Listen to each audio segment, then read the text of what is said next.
Welcome and welcome back to my channel myself Soumashree. আজকে একটা নতুন ভিডিওর সাথে হাজির হয়ে গেছি।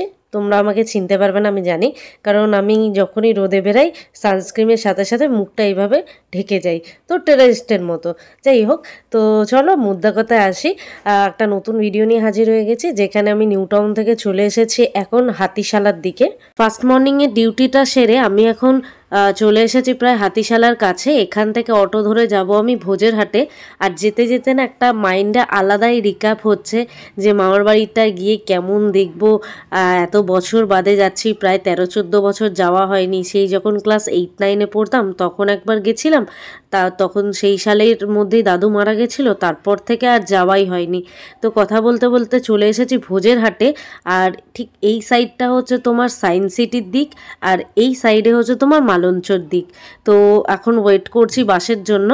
তো কথা বলতে বলতে বাসও চলে এসেছে, শ্যামবাজার টু মালঞ্চ উঠে পড়েছি। আর উইন্ডো সিটে যেতে যেতে ভাবছি যে কেমন মানে রিক্যাপ হচ্ছে, সব স্মৃতি রিক্যাপ হচ্ছে। আগে কেমন আমরা মজা করতাম সবাই, দিদি বোন দাদা সবাই মিলে কত মজা করতাম, আর এখন গিয়ে কী রকমভাবে দেখবো গ্রামটাকে বা কীরকম, সেটা একটা মনের মধ্যে হচ্ছে। আর কথা বলতে বলতে ঘটকপুকুর পার হয়ে চলে এসেছি কিন্তু বামুনপুকুরে। মেসো আর বাবা আমাকে আনতে এসছে, অনেকটাই বেলা পড়ে গেছে, লেট হয়ে গেছে আসতে, খুব তাড়াহুড়োতে আছি। আর কথা বলতে বলতে এই জায়গাটার কথা হচ্ছে যে এই জায়গাটা মাঠ, আর এই জায়গাটা তোমরা যে গাছপালা দেখছো এটা কিন্তু আগে মাছের ভেড়ি ছিল। আর এই পাকা রাস্তা ছিল না, তখন ইটের রাস্তা ছিল। আর জল যখন ছাঁচা হয়ে যেত না, তখন দিদি দাদা বোন সবাই মিলে ওই মাটির ভেতরে হাত ঢুকিয়ে ঢুকিয়ে ওই মাছ বার করতে, এক ধরনের যেটা সাপের মতো দেখতে হতো, কুচো মাছ। আর আমি ভাবতাম ওরা সাপ ধরেছে, আর আমিও দৌড় মারতাম, আর ওরাও আমাকে ভয় দেখানোর জন্য আমার পেছনে দৌড়াতো। মানে আমাকে সবসময় লেগ পুল করতো, যেহেতু আমি গ্রামের নই শহরের, সবসময় আমাকে ভয় দেখানো হতো। আমার দিদি দাদারা সবসময় আমাকে ভয় দেখাতো। তো কথা বলতে বলতে প্রায় 12-13 বছর বাদে একটা ইমোশন কাজ করছে। আমি আমার দাদু দিদার বাড়ির কাছে চলে এসেছি। আর তোমরা দেখতে পাচ্ছ বাড়িটা কিন্তু ইনকমপ্লিট। বাড়িটা আগে মাটির এবং খড়ের ছিল, তো বহুবার আয়লা ঝড়ে ঘর নষ্ট করে দিত। তাই আমরা ইদানিংকালে বাড়িটা বানাচ্ছি। বাড়িটা এখনও ইনকমপ্লিট পজিশানে আছে, কমপ্লিট হলে তোমাদের একবার দেখাবো এসে। আর এসেই যেহেতু লেট হয়ে গেছে, মাসি কথা বলতে বলতে আমাকে আলতা পরিয়ে দিচ্ছে এবং রেডিও হয়ে যাব আমরা আশীর্বাদের জন্য। আর এটা ভালো লাগছে, এত বছর বাদে দিদার বাড়ি এলাম, সমস্ত মাসিরা আমাকে আশীর্বাদ করছে। আর এটা কিন্তু দিদার থান, মানে যেটাকে তোমরা হরিত্থান বলি। তো এই হরিত্থানে কিন্তু আমাদের 10-15 দিন ধরে কিন্তু হরিসেবা হয়। তো সেই সময় একবার এলে তোমাদের অবশ্যই সেটা শেয়ার করব। আর পরে তোমাদের পুরো জায়গাটা ঘুরে দেখাচ্ছি কীরকম কী না। এখন যেহেতু খুব তাড়াহুড়োতে আছি, সবাই আমাকে আশীর্বাদ করছে। আশীর্বাদটা সেরে আমার আইব্রো ভাতটা হবার পর তোমাদের আমি আস্তে আস্তে সমস্ত কিছু শেয়ার করব। তোমরা ভিডিওটা দেখতে থাকো। যদি ভিডিওটি ভালো লেগে থাকে একটা লাইক কমেন্ট শেয়ার করতে ভুলো না। আর প্লিজ যারা এখনও পর্যন্ত আমার চ্যানেলটা সাবস্ক্রাইব করোনি, চ্যানেলটা সাবস্ক্রাইব করে দিও।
মাথা লাগবে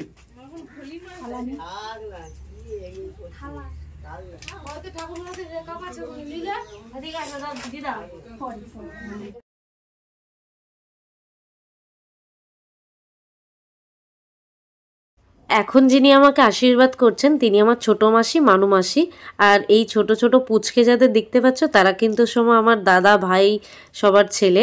আর ওদেরকে মিষ্টি মানে আমাকে মিষ্টি দেওয়ার আগে ওরা তো মিষ্টি খাবে বলেই করছিল, আমি বললাম না না ওদের আগে দাও তারপর আমি খাচ্ছি। তো এই এই আমাদের আস্তে আস্তে আশীর্বাদ পর্বটা সেরে যাক, তারপর তোমাদের আমি সব কিছু শেয়ার করছি। তো চলো দেখতে থাকো।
করতে পারো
দাঁতে লাও, দাঁত পড়ে যাবে একদম। দাঁতে লেগে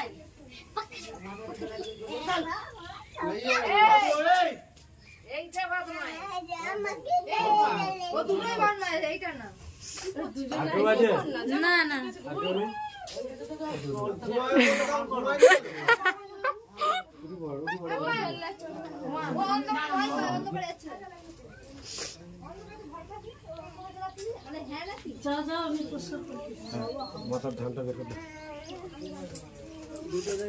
আমাদের আশীর্বাদ পর্বটা শেষ হয়ে গেছে এখন। আর যেহেতু এটা মানে আমাদের মন্দির, তাই সবাইকে এখানে নমস্কার করে নিই, আলাদাভাবে নমস্কার করে নিয়েছি। আর এখন ভগবানকে একটু নমস্কার করে নিচ্ছি, ঠাকুরকে, কারণ তিনি ছাড়া এত কিছু সম্পূর্ণ কখনোই হতো না।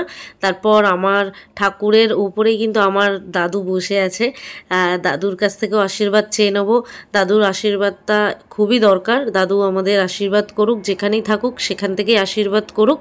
তো চলো এবার খাওয়া দাওয়ার পর্বে যাওয়া যাক। প্রচুর রান্না হয়েছে, ডাল, মাছ, চিংড়ি মাছের তরকারি, ভাত, অনেক রকমের ভাজা, চিংড়ি মাছ।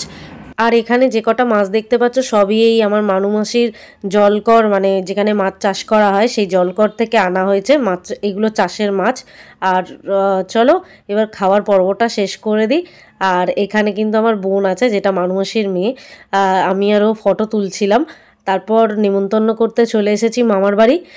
মামার এটা পোষ্য ঘোড়া, মামার এই ঘোড়াটা নতুন পুষছে, এর আগে কিন্তু প্রচুর গরু, ছাগল, ভেড়া, হাঁস, মুরগি সমস্ত কিছু পুষতো। তো এটা হচ্ছে মামার যেহেতু ঘোড়া, তাই মামার বাড়ির ঘোড়াটা দেখতে চলে এসেছি। আর অন্ধকার হয়ে গেছে, সমস্ত কাজ করতে করতে সবাইকে নিমন্ত্রণ পর্বটা শেষ করেছি। আর এখন চলে এসেছি বাজারে, আমি, মাসি আর এটা হচ্ছে আমার দাদার বউ, সবাই মিলে একটু ফুচকা খেয়ে নিচ্ছি। তারপর সন্ধ্যাবেলার জন্য মানে রাতের জন্য কিছু বাজার করে নেবো। এই বাজারে চলে এসেছি, সবজির বাজারে। সবজির বাজারটা করে তোমাদের সঙ্গে কালকে আবার অন্য যে মাসি আছে তাদের বাড়ি যাব। তো সমস্তই তাদের জায়গাগুলো তোমাদের কাছে শেয়ার করব, কীরকম জায়গা নাকি। আর এখানে যে কটা সবজির দোকান দেখতে পাচ্ছ সবই কিন্তু চাষের সবজি এগুলো। আর এটা এই যে বাজারটা সেটা হচ্ছে মিনাকা থানার ঠিক অপোজিটে বাজারটা।